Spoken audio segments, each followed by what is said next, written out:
तो आज के इस एक्सपेरिमेंट में मैं और मेरे स्टूडेंट हम दोनों मिलकर आप लोगों को सोडियम कार्बोनेट का स्टैंडर्ड सॉल्यूशन बनाना सिखाएंगे और फिर उस स्टैंडर्ड सॉल्यूशन की मदद से हम अननोन HCl सॉल्यूशन की मोलैरिटी और स्ट्रेंथ प्रिपेयर करना आप लोगों को सिखाएंगे।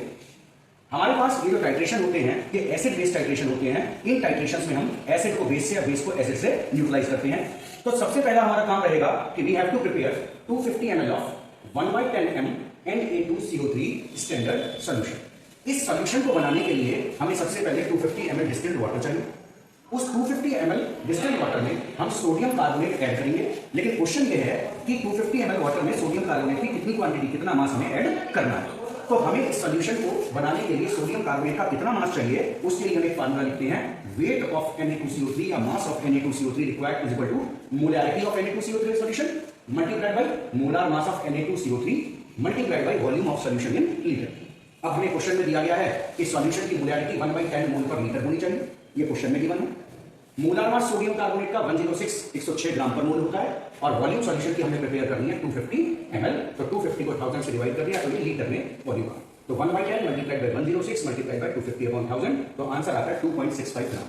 तो अगर हम ये 2.65 ग्राम सोडियम कार्बोनेट 250 ml पानी में ऐड कर दें तो हमें 250 ml of 1/10 m sodium carbonate का स्टैंडर्ड सॉल्यूशन मिल जाएगा। अब देखिए यहां पर हमने ये सोडियम कार्बोनेट का स्टैंडर्ड सॉल्यूशन तैयार कर रखा है। आप देख सकते हैं इसकी मोलैरिटी 1/10 m है और इसकी क्वांटिटी 250 ml।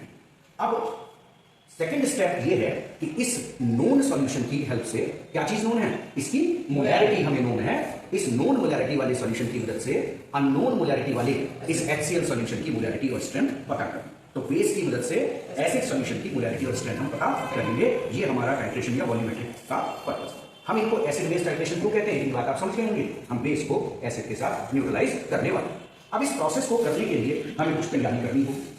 इससे पहले हम प्रैक्टिकल परफॉर्म करें, हमें फार्मूले तैयार करने होंगे। देखिए पर्पस क्या है, एम क्या है, calculation of molarity of unknown HCl solution. तो हम इधर HCl एसिड लिखेंगे, इधर Na2CO3 बेस लिखेंगे और फार्मूला लगाएंगे M1V1 is equal to 2M2V2। अब यहां हमने 1 लगाया है, कारण क्या है, HCl की जो बेसिसिटी है वो 1 है, लेकिन Na2CO3 की जो एसिडिटी है वो 2 है। तो इसलिए हमने बेटा इसको क्या लिखा है 1M1V1 is equal to 2M2V2। देखो समझते हैं M1 क्या है, HCl की मोलैरिटी जो हमें पता करनी है, जो हमें पता नहीं है और हमें पता करनी है। V1 है ब्यूरेट की रीडिंग, जो हमारी प्रैक्टिकल की रीडिंग होगी वो V1 है। 2 फैक्टर है। M2 हमें गिवन है 1/10 m मोलैरिटी ऑफ Na2CO3 और V2 है जो Na2CO3 की वॉल्यूम हम टाइट्रेशन करते वक्त लेंगे, अभी मैं आगे चलकर आपको बताऊंगा, वो 20 ml। तो ये M1 की वैल्यू हो जाएगी 4/100 रीडिंग और यूनिट रहेगी मोल पर लीटर। अब देखिए इस प्रोसेस को करने के लिए हम पहले एपरेटस को समझते हैं। सबसे इंपॉर्टेंट चीज हमारे पास होती है ये ब्यूरेट। इस ब्यूरेट पर 0 से लेकर 50 तक मार्किंग होती है, यानी ये ब्यूरेट 50 ml सॉल्यूशन होल्ड करे। ओके, और इसमें से जितना भी सॉल्यूशन हम इस्तेमाल करेंगे HCl का, उसको हम कहेंगे अपनी ब्यूरेट रीडिंग और उन ब्यूरेट रीडिंग्स को हम यहां भरना शुरू करें। उसके बाद सेकंड स्टेप में हमें जो रिक्वायरमेंट है वो इस पिपेट की रिक्वायरमेंट है।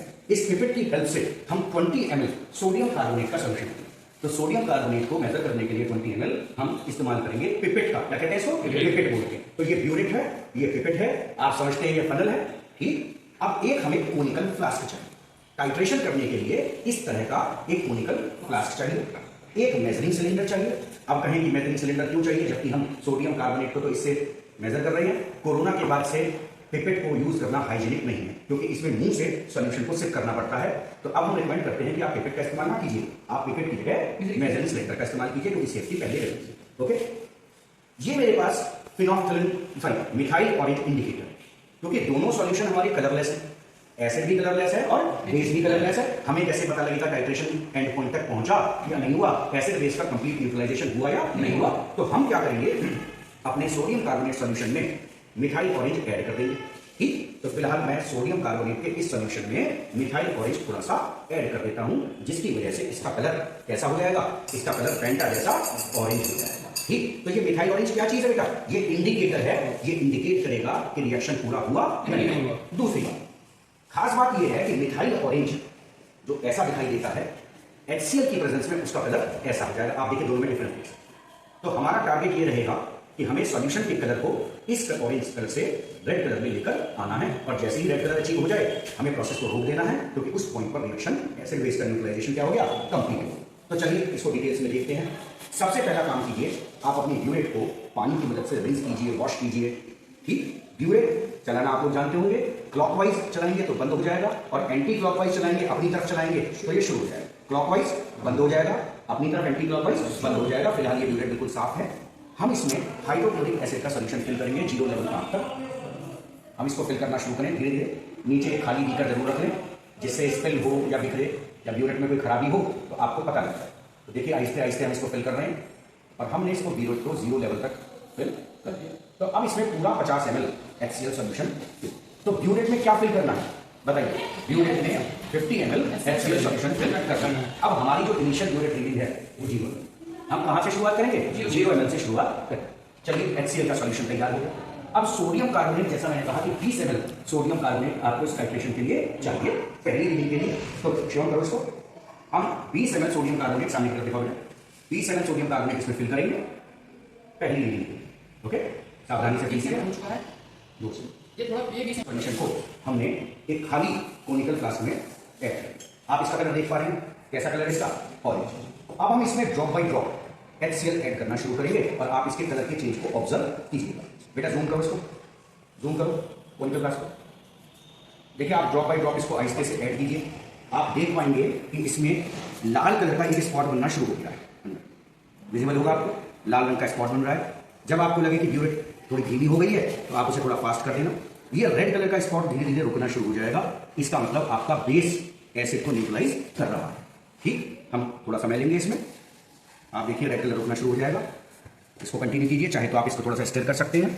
पेशेंस के साथ आप प्रैक्टिकल करेंगे, जल्दबाजी नहीं करेंगे। जैसे ही रेड कलर आएगा इस तरह का आपने इसे बंद करना है। देखेंगे आप रेड कलर इसमें रुकने लगा है। जब आपको लगे कि रुकने लगा है तो इसको बंद कीजिएगा ब्यूरेट को, थोड़ा सा इसको चलाइएगा। लेकिन अभी भी ये कैसा है? येलो। इसका मतलब अभी और HCl ऐड करने की जरूरत इसमें है।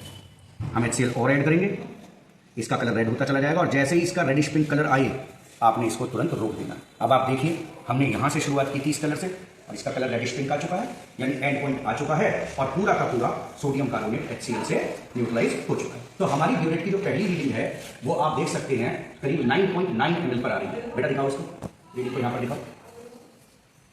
ये अप्रोक्सीमेटली 9.9 ml है। तो हम अपनी पहली रीडिंग को रिकॉर्ड करेंगे, 0 से शुरू किया, 9.9 ml पर हमने खत्म किया। तो 9.9 में से 0 को माइनस करेंगे तो नेट HCl जो इस्तेमाल करा वो 9.9 ml हमने इस्तेमाल किया पहली रीडिंग। ये हमारी पहली रीडिंग होगी। लेकिन ये जरूरी तो नहीं है कि हमने परफेक्शन से काम किया हो, तो हम 2, 3, 4 रीडिंग लेंगे, और जब तक 2 रीडिंग एक सी ना आ जाए तब तक हम इसको दोबारा से परफॉर्म करेंगे। अब हम दोबारा इसको तैयार करके, बेटा दूसरा रीडिंग दे दो, इसको वॉश करके तैयार रखें। ये सेकंड रीडिंग के लिए तैयारी कर रहे हैं। अब बहुत जगह ऐसा करते हैं बच्चे कि इसको दोबारा फिल करते हैं। दोबारा फिल नहीं करना है। अब आप सेकंड रीडिंग में इनिशियल रीडिंग ले लीजिए 9.9 ml, जहां आपने इसको छोड़ा था। ठीक है, दोबारा से क्या करना है? सुनो, सोडियम कार्बोनेट करो, ये तो तुम्हारी काम है। 20 ml सोडियम कार्बोनेट करना है। एक बार तुम करो पूरा प्रोसेस। हाँ, मेजरिंग सिलेंडर की मदद से 20 ml सोडियम कार्बोनेट हम लेंगे। पेशेंस के साथ कायदे से कीजिए इसको। ये 20 ml हो चुका है। आप जोर से बोलो बेटा। ये 20 ml हो चुका है। हम इसको कोनिकल फ्लास्क में ट्रांसफर करेंगे। और नीचे रखो। ठीक है, आप देख सकते हैं कोनिकल फ्लास्क में ट्रांसफर हो चुका है। हमने तैयारी कर ली है। अब इनिशियल रीडिंग कितनी है? 9.9 ml। अब आप इसमें ऐड करना शुरू कीजिए HCl। जैसे कि सर ने बताया कि आपको जब तक ऐड करना है, जैसे कि सर ने बताया आपको जब तक ऐड करना है जब तक इसमें लाल कलर ठहर ना जाए।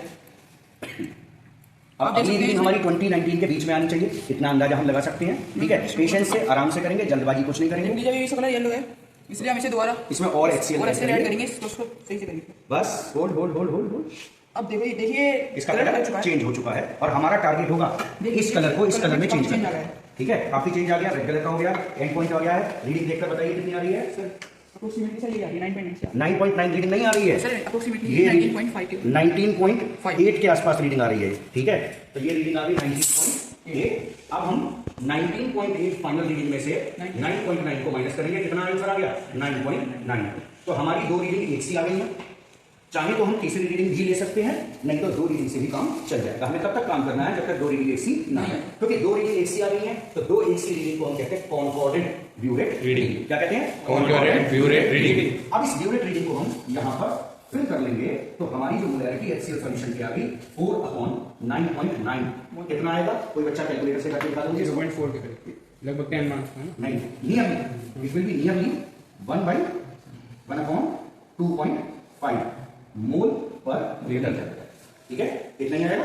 तो ये हमारा टाइट्रेशन कंप्लीट हो गया और हमने पाया कि जो हमारा अननोन HCl सॉल्यूशन था उसकी मोलैरिटी कितनी आई 1/2.5 या डेसिमल पे कहें तो कितनी हो गई 0.4 मोल पर लीटर। अब यदि आपसे इसकी स्ट्रेंथ पूछी जाए HCl सॉल्यूशन की तो छोटा सा काम आप कर सकते हैं। Strength of HCl solution is equal to molarity into molar mass of HCl। Molarity कितनी आई 0.4 और मोलर मास कितना है 36.5, तो ये आ जाएगा डैश ग्राम पर लीटर। ओके, ये इसकी स्ट्रेंथ आ जाएगी। ओके, तो आई होप आपको ये प्रैक्टिकल समझ में आया होगा। Thank you, thanks for